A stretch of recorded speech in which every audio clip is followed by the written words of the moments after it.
अगर आप इस साल क्लास 12 में बोर्ड का एग्जाम देंगे तो मैं आपके लिए लाया हूं पहले चैप्टर के, जो कि पुष्पी पादपों में लैंगिक जनन है।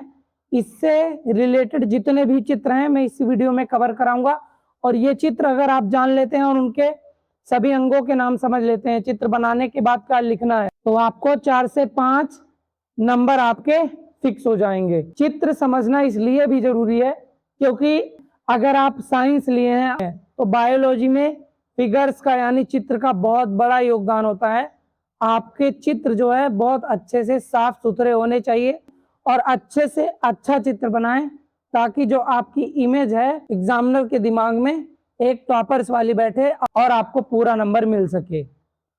जितने भी चित्र हैं पुष्पी पादपों में लैंगिक जनन से, वो सब चित्र जो है पौधों से ही संबंधित हैं। क्लास 11वीं में पढ़ लिया था पौधा किस में आता है, किस कैटेगरी में आता है, उसका वर्ग क्या होता है। इसमें पढ़ेंगे सिर्फ पौधे के फूल के बारे में, मतलब पौधे के फूल के बारे में, यानी जनन करता है किस अंग से जनन करता है, वो फूल से जनन करता है। क्योंकि चैप्टर का नाम ही है पुष्पी पादपों में लैंगिक जनन, यानी ऐसे पौधे जिनमें पुष्प होता है, और पुष्प किस लिए होता है, जनन करने के लिए होता है। तो इसी से संबंधित सारे फिगर्स या चित्र रहेंगे। तो समझिए, सबसे पहला चित्र जो कि है पुष्प की संरचना, यानी फूल होता ही कैसे, उसका चित्र कैसे बनेगा, यानी जो मांगता है बोर्ड मांगेगा किसी भी फूल का चित्र आप बना के नहीं आ सकते हैं। ऐसे फूल का चित्र बनाइए जिसमें नर भाग भी हो और मादा भाग भी हो। इसीलिए ध्यान से समझो कौन सा चित्र बनेगा। तो देखिए, सबसे पहला चित्र जो है वो है पुष्प की संरचना का चित्र, यानी फूल कैसे बनता है। ये देखिए, पहला चित्र बनाने जा रहा हूं, आप ध्यान से देखिए इसको। ऐसे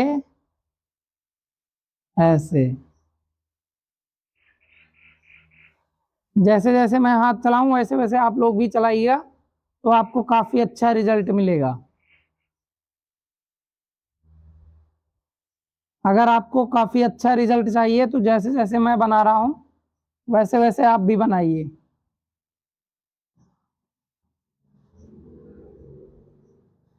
ऐसे अब ये जो पार्ट बन रहा है इसका बन रहा है वो, ये बन रहा है पार्ट मादा भाग, ये मादा भाग हो गया। अब यहां से जो है निकालेंगे हम नर भाग।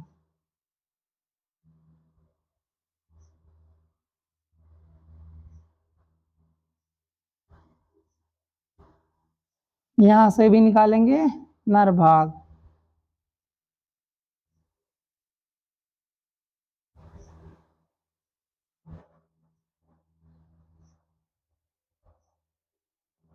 ये हो गया नर भाग। अब पंखुड़ी, इसकी पंखुड़ियां बनाएंगे।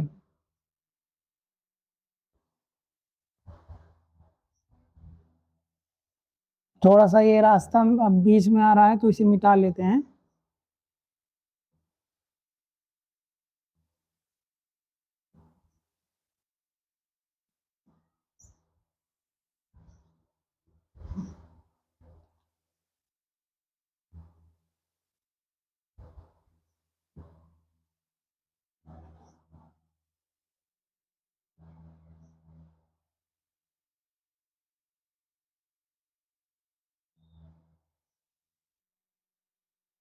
ये हो गया आपका पूरा पुष्प की संरचना। अब जो है नामकरण कर लेते हैं। देखियो, ये वाला भाग जो आपको दिख रहा है, ये वाला भाग पूरा, इसे पुष्पवृंत कहते हैं। क्या कहते हैं?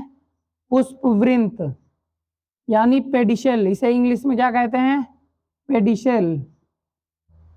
इसे जो आप कटोरा सा देख रहे हैं, कटोरी सा बना हुआ है, इसे कहते हैं पुष्पासन। क्या कहते हैं? पुष्पासन। क्या कहते हैं? पुष्पासन। इसे रेसिप्टेकल कहते हैं, रेसिप्टेकल।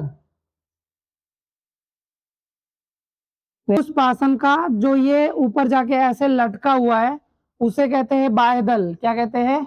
बाह्यदल। बाह्यदल। बाह्यदल को अंग्रेजी में सेपल कहते हैं। क्या कहते हैं? सेपल। ये और ये मिला के क्या बनेंगे? ये और ये मिला के बनेंगे बाह्यदल पुंज। ये और ये मिला के क्या बनेंगे? बाह्यदल पुंज। बाह्य दलपुंज।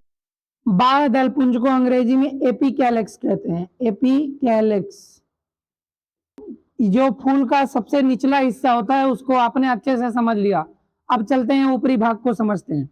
ऊपरी भाग में जो सबसे पहले आता है वो आता है दलपुंज। दलपुंज में इन दोनों को जब मिलाया जाएगा तो दलपुंज कहा जाएगा। कहा जाएगा दलपुंज, कैलिक्स। जब दलपुंज अकेला रहेगा तो उसे कहेंगे पुष्पदल। क्या कहेंगे? पुष्पदल। इसे कहते हैं कोरोला।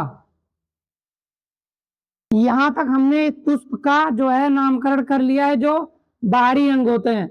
अब फूल के अंदर जाते हैं, उसका नामकरण करते हैं। ये जो आपको दिख रहा है ये है पुंकेसर। क्या है? पुंकेसर। क्या है? पुंकेसर। और ये क्या है? ये जो दिख रहा है ये है स्त्री केसर। क्या है? स्त्री केसर। ये है नर भाग, नर भाग। ये है मादा भाग। मैंने अपनी वन शॉट वीडियो में और इन दोनों को मिला के वह नया पौधा कैसे निर्माण हो जाता है उसको मैंने बहुत अच्छे से समझाया है इस वाली वीडियो में जो आपको दिख रही है। तो आप इस वन शॉट वीडियो को जरूर देखिए। इनसे जो चैप्टर 1 है यानी पुष्पीय पादपों में लैंगिक जनन से जितने भी क्वेश्चन आएंगे सब आप उन क्वेश्चंस को आप बना पाएंगे, सभी उत्तर। और उत्तर ऐसा लिखेंगे ना कि ताकि जो है जो एग्जामिनर होगा वो नंबर देने के लिए मजबूर हो जाएगा। तो ये हो गया आपका पुष्प का भाग। ये नर भाग है और ये मादा भाग है। नर और मादा भाग को मैंने अलग से निकाल के बहुत अच्छे तरीके से समझाया है। ये हो गया आपकी पुष्प की संरचना। दूसरा चित्र बनेगा वो बनेगा लघु बीजाणुध्वनि का। लघु बीजाणुध्वनि का। ये लघु बीजाणु पहले आप देखिए कि चित्र बनेगा कैसे, फिर आप बनाइए। तो लघु बीजाणुध्वनि कहाँ पाई जाती है? पराग कोश में। देखिए ऐसे बनेगा लघु बीजाणु का चित्र। ये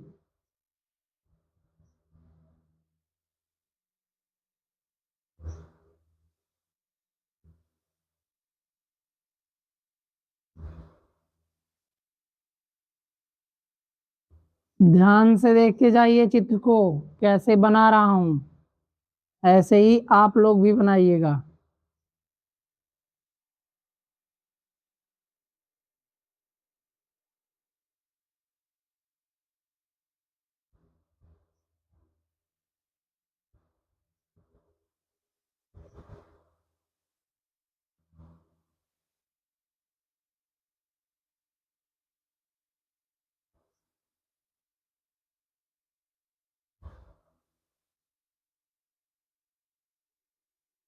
अब चलते हैं नामकरण कर देते हैं इसका।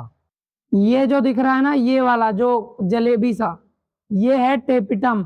और यही एक पुष्प के पराग कोश का जो जनन होता है पुष्प का, उसके लिए ये टेपिटम बहुत बड़ा काम करता है।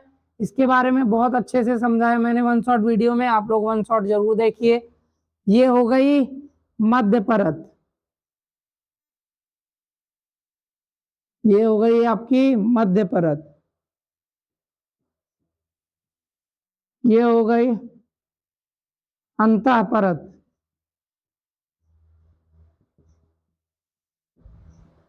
ये जो दिख रही है आपकी बाह्य परत। ये जो दिख रही है आपकी वो है बाह्य परत। बाह्य परत। ठीक है, ये आपकी बाह्य परत हो गई। ये हो गया चित्र पूरा लघु बीजाणुध्वनि का। चित्र हो गया ये लघु बीजाणुध्वनि का। अगला जो चित्र बनाने वाले हैं वो चित्र यूपी बोर्ड एग्जाम में बहुत बार पूछा गया है। तो वो उस चित्र का नाम है लघु बीजाणु। इसको दो तरह से पूछते हैं, लघु बीजाणु का नामांकित चित्र बनाइए या परागकण का नामांकित चित्र बनाइए। लघु बीजाणु कहे चाहे परागकण कहे, आपको एक ही चित्र बनाना है, यही जो बनाने जा रहा हूं।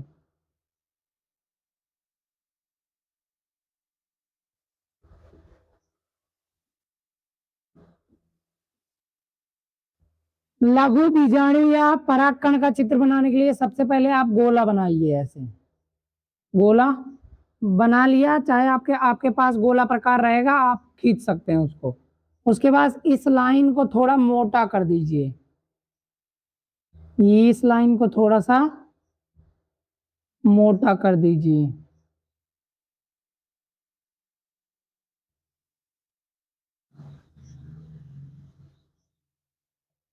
ये लाइन मोटी हो जाएगी, थोड़ी सी, ज्यादा नहीं, बस थोड़ी सी।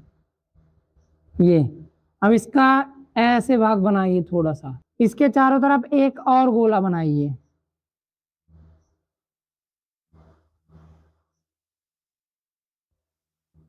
चारों तरफ एक और गोला बनाइए। अब गोला बनाने के बाद गोला थोड़ा अच्छा दिखे, इसलिए आप लोग कोशिश करिएगा तो गोला ही बने। ये बहुत बढ़िया। अब जाके अब ऐसे लीजिए और उठाइए और इसको ऐसे ऐसे ऐसे ऐसे करके फिर यहाँ से थोड़ा सा, फिर ये ऐसे ऐसे ऐसे ऐसे ऐसे ऐसे करके फिर यहाँ, फिर ऐसे करके ऐसे ऐसे ऐसे ऐसे ऐसे ऐसे फिर यहाँ, फिर ऐसे ऐसे ऐसे ऐसे ऐसे करके यहाँ। अब कहाँ पे क्या क्या पाया जाता है इसमें, उसका नामकरण के साथ उसको देखते हैं।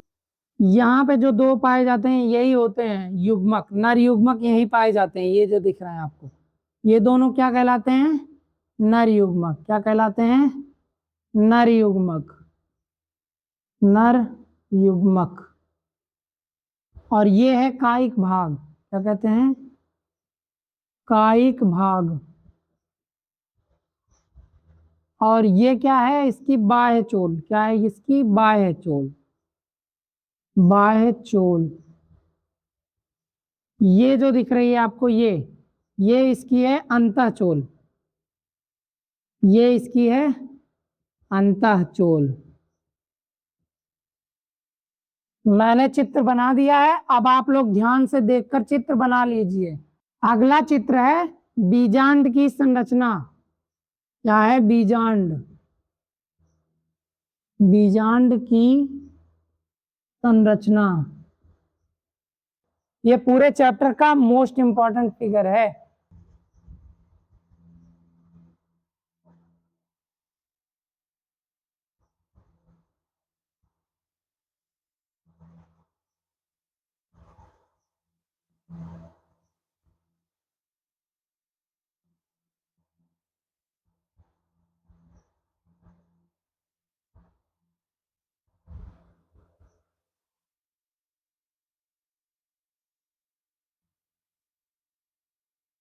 ये तो हो गया चित्र।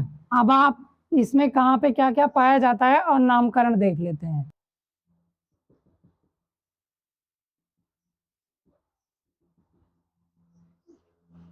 ये जो पाया इसे कहते हैं बीजांड काय, बीजांड काय। ये जो दिख रहा है ये गोल सा, इसे कहते हैं भ्रूण कोश। ये जो नीचे की तरफ आ रहा है इसे कहते हैं बीजांड वृंत, इसे क्या कहते हैं, बीजांड वृंत। ये क्या है, ये क्या है, आपको बाह्य अध्यावरण, बाह्य अध्यावरण। आशा करता हूं कि आपको ये चित्र भी समझ में आ गया होगा। अब आप भी बनाइए और कोशिश कीजिए बनाने की अपने हाथों से। अगला जो चित्र है वो है भ्रूणपोष का, भ्रूणपोष। भ्रूणपोष का चित्र कैसे बनता है, ऐसे थोड़ा सा ये टाइप का, ये टाइप का बनता है। और ये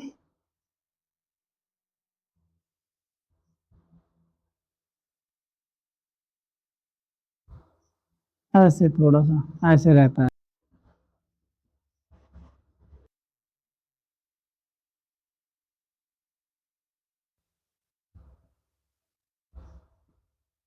भ्रूणपोष कुछ ऐसा बनता है।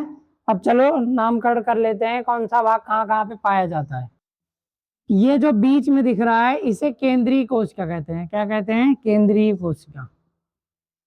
केंद्रीय कोशिका, और यह प्रतिपाद कोशिका, यह है प्रतिपाद कोशिका। ये कहलाती है इसकी सहायक कोशिका। क्या कहलाती है? सहायक कोशिका। तो भ्रूणपोष का चित्र है वो कुछ ऐसा दिखता है। अगला जो चित्र है, मैं दो चित्रों को एक साथ बना दूंगा। वो चित्र मोस्ट वायरल है, बहुत इंपॉर्टेंट है, क्योंकि ये सभी जो अभी तक आप बना रहे थे वो तो या तो नर के भाग थे या तो मादा के भाग थे। अब हम बनाएंगे सिर्फ नर भाग। नर भाग का जो चित्र बनता है वो ऐसे बनता है, ये ऐसे। यह है नर भाग, जिसे पुंकेसर कहते हैं। क्या कहते हैं? पुंकेसर।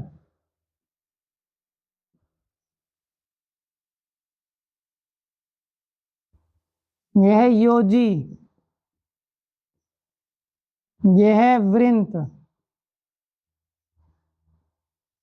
यह है परागकोश।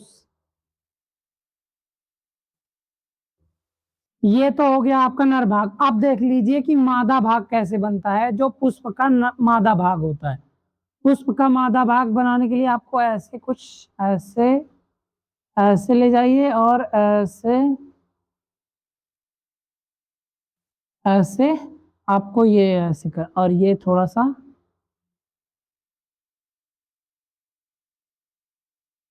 ऐसे करके ये हो गया। ये जो दिख रहा है आपको, ये है इसकी वर्तिका, वर्तिका, और ये है वर्तिकाग्र, ये है इसका वर्तिकाग्र।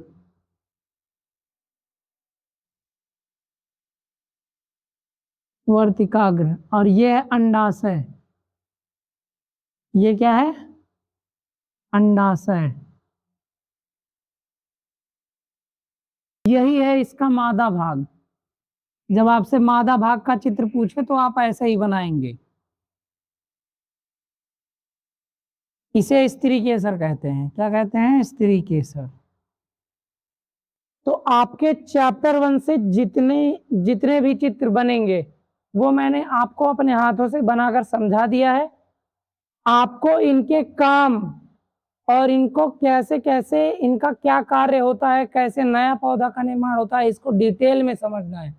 तो ये जो वीडियो आपको दिख रही है, ये वीडियो आप जरूर देखिए, और परीक्षा की दृष्टि से ये वीडियो आपके लिए बहुत जरूरी है। चैप्टर 1 से जितने भी प्रश्न बन सकते हैं सभी प्रश्नों को मैंने इस वन शॉट वीडियो में बताया है, आप जाके जरूर देखिए। आप इतना तैयार कर लीजिए, इसी में से आपके इस साल के बोर्ड पेपर में कोई ना कोई जो है चित्र बनाने को जरूर पूछ लिया जाएगा। ये पहले चैप्टर से बोल रहा हूं, अभी दूसरा चैप्टर भी उतना ही महत्वपूर्ण है, जो कि है मानव जनन। उसका भी चित्र मैं वन शॉट वीडियो के बाद जरूर लाऊंगा। थैंक यू, मिलते हैं आपको इसी वीडियो में।